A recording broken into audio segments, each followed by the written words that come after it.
Hello ভাই ভাবিরা, welcome to another brand new video. তো আমি এখন কথা বলবো শাকিব খানের প্রথম ওয়াইফ অপু বিশ্বাসকে নিয়ে। তো দেখুন, অপু বিশ্বাস কিন্তু কোটি টাকার কাবিন সিনেমার মধ্য দিয়ে আসে নাই, তারও আগে শাবনূরের সঙ্গে একটা সিনেমাতে সাইড ক্যারেক্টারে আসছিল। তখন যে অপু বিশ্বাসকে আমরা দেখছিলাম, তারপরে 2010 সালের পরে কিন্তু অপু বিশ্বাসের ওই রকম ভাবে আর দেখি না। হয়তো বা সে অনেক অভিনয় করছে, কিন্তু একটু মুটিয়ে গিয়েছিল। তবে ইদানিং দেখা যাইতে যে ফেসবুকে তার কয়েকটা ছবি খুবই ভাইরাল হচ্ছে। সেখানে তার খুব দেখতে সুন্দর লাগতেছে, মনে হইতেছে যে অপু বিশ্বাসের বয়স বাড়তেছে না, অপু বিশ্বাসের বয়স কমতেছে। ভাই অনেক কিউট লাগতেছে। তো ওই ছবিগুলো দেখার পরে আমার মনে হলো যে এই বিষয়ে একটু কথা বলা দরকার, তাই চলে আসলাম কথা বলার জন্য। অপু বিশ্বাস কিন্তু অনেক দিন যাবতেই নতুন কোন সিনেমাতে আসতেছে না। এই যে সে অনেকটা শুকিয়ে গেছে বা নতুন রূপে তারে দেখা যেতেছে, এর রহস্য কি? সে কি আবার নতুন কোন সিনেমাতে চুক্তিবদ্ধ হবে? বা এটা এখন আমি শুন না।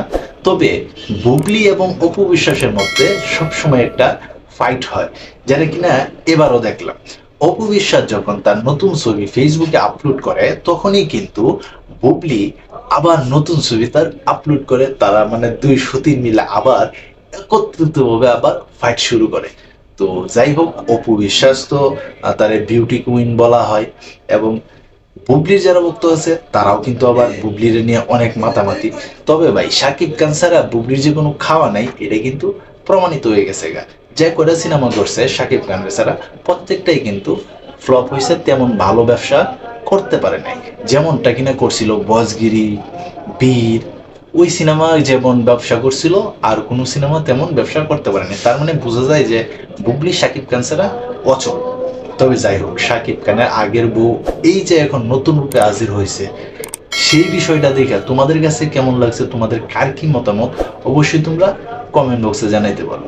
আর তোমরা যারা আমার ভিডিও দেখো, তোমাদের কাছে এই নিউজটা শোনার পরে বা অপু বিশ্বাসের এই ছবিগুলো দেখার পরে তোমাদের কাছে কেমন লাগছে, তাও তোমরা কমেন্ট বক্সে জানাইতে পারো। তো আজ এটা বকবকানি করার আর দরকার নাই। তো এই ছিল এখন কমতো ভিডিও। তো সবাই ভালো থাকবা, সুস্থ থাকবা, কাছের মানুষটার ভালো রাখবা। ধন্যবাদ সবাইকে। আল্লাহ হাফিজ।